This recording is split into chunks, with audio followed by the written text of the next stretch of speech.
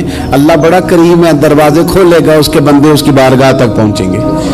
بدگمانیاں اور پھر بدگمانیوں کا عروج اور اس لیول تک جا کے بات کر دینا کا جہاں سے خوف آئے کہ یار یہ بات نہیں کرنی چاہیے. کچھ لوگوں نے نا پکا ذہن بنا لیا یہ کہنے کا کہ ہاتھ بڑا تنگ ہے. پکا آپ جس وقت پوچھ لیں ان کا ہاتھ اور بڑا ہی زیادہ تنگ ہے.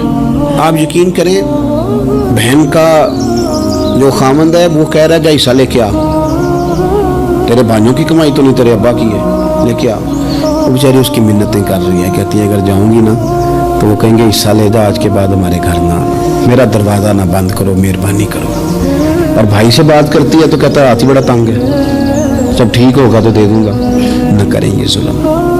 ہمارے اپنے تڑپتے رہتے ہیں اور ہماری دولتیں اندر پڑی رہتی ہیں. ہمارے اپنی چھوٹی چھوٹی ضروریات کے لیے پریشان ہوتے ہیں, لیکن ہم بڑے بڑے بہانے ہیں ہمارے پاس, کہتے ہیں یہ نکما ہے, یہ نکھٹو ہے, یہ کام نہیں کرتا, اس میں فلانا ہے, بھائی فلانا ہے, بلے میں نے نہیں ساتھ چلنا. اظہار جب آپ کے اندر پیدا ہوتا ہے نا, اظہار جب کسی کے لیے آپ حساس ہوتے ہیں تو آپ کو بھی سرور حاصل ہوتا ہے. نہ کریں یہ کام کہ آپ کو اللہ نے وسعت دی ہے اور ہر وقت آپ ہاتھ تانگ ہونے کا رونا رو رہے ہیں, ہر وقت آپ یہ کہہ رہے ہیں میں بڑی آزمائش میں ہوں, جب خدا نے آپ پہ نہیں ڈالی. تو اتنے جھوٹ بولنا صرف اس لیے کہ میرے پیسے بچ جائیں, صرف اس لیے کہانی سنانا کہ حالات میرے بڑے خراب ہیں کہ کوئی بندہ میرے سے کوئی تھوڑا بہت قرض نہ مانگ لے. سنو, نبی پاک صلی اللہ علیہ وسلم کے پاس مہمان آ گیا, بخاری مسلم ہے. حضور نے ازواج مطہرات کے گھروں میں پیغام بھیجا, کچھ چیز ہے ضیافت کے لیے؟ یا رسول اللہ کچھ بھی نہیں, یہ دو جہاں کے شاہ ہیں اور پاس کچھ رکھتے نہیں, دو جہاں کی نعمتیں ہیں ان کے خالی ہاتھ میں. یا رسول اللہ کوئی چیز بھی نہیں. حضور نے صحابہ کے مجمع پہ نظر ڈالی, یا رسول اللہ صلی اللہ علیہ وسلم حکم ہو. تو حضور فرمانے لگے تم میں سے کوئی بندہ ہے جو اسے گھر لے جائے روٹی کھلائے. ایک صحابی اٹھے فوراً, حضور میں لے کے جاتا ہوں کھانا کھلاتا ہوں. فرماتے ہیں میرے گھر میں صرف بچوں کا کھانا تھا, یہ نہیں کہ فریزر بھرا ہوا ہے نعمتوں سے, صرف بچوں کا کھانا. یہ نہیں کہ کسی کو دیکھ کے اپنی ہنڈیا پہ برتن دے لیا, صرف بچوں کا کھانا. کہتے ہیں گھر گیا, بیوی سے کہا کیا کیفیت ہے؟ کہنے لگی بچوں کی روٹی ہے. میں نے کہا بچے سلا دے, صبح ناشتہ کر لیں گے. تو کہنے لگی آپ کیا کھائیں گے؟ تو میں نے کہا نہ میں کھاؤں گا نہ تم کھائے گی, مہمان جو نبی پاک کا ہے. کہا اچھا, اب ذرا تجویز دیکھو میاں بیوی کی سوجھی آپس میں. کہتے ہیں کھانا لگا دینا کیونکہ ایک آدھ بندے کا کھانا ہے. اپنی غربتوں کا ہر جگہ اظہار کرنا, رونا رونا. یہ دیکھو غربت کیسے چھپائی جا رہی. اس کو کہا نہیں کہ چل تو تھوڑا رحم کھا, تو آیا ہے تو تھوڑا رحم کھا, یہ نہیں کہا. کہا اٹھ کے نا تو کھانا رکھنا اور اٹھ کے نا چراغ ٹھیک کرنے کے بہانے بجھا دینا. ہم دنیا والوں کے سامنے کیوں اپنے دکھ بیان کریں؟ ہم جو کہیں گے رب رسول کی بارگاہ میں کہیں گے. تو نا چراغ ٹھیک کرنے کے بہانے. اہلیہ اٹھی, کھانا دینے کے بعد چراغ ٹھیک کرنے کے بہانے بجھا دیا. خامد بھی ہاتھ چلاتے رہے, بیوی کبھی برتن رکھتی کبھی اٹھاتی, پتہ چلے کہ کھانا کھا رہے ہیں, کھانا کھایا جا رہا ہے. کہتے ہیں مہمان پیٹ بھر کے کھانا کھا گیا. یہ کام ہوا رات کے اندھیرے میں, اس وقت ہوا جب چراغ بھی بند تھا, اس وقت ہوا جب کوئی دیکھنے والا نہیں تھا, کسی پڑوسی کو بھی خبر نہیں تھی. فرماتے ہیں صبح کے اجالے میں اس مہمان کو لے کے مسجد نبوی میں نے قدم رکھا تو نبی کریم نے فرمایا رات جو تم نے کام کیا ہے نا اسے دیکھ کے میرا رب بڑا مسکرایا ہے, اللہ بڑا مسکرایا ہے. اللہ تر دامنی پہ شیخ ہماری نہ جائیے, ہم دامن نہ چھوڑ دیں تو فرشتے وضو کریں. یہ شان ہے صحابہ کی. نبی کریم علیہ السلام نے فرمایا رب رات مسکرایا تیرا یہ انداز دیکھ کے, اور اس نے قرآن نازل کیا وَيُبْصِرُونَ عَلَىٰ أَنفُسِهِمْ وَلَوْ كَانَ بِهِمْ خَصَاصَةٌ. کچھ لوگ وہ ہیں جنہیں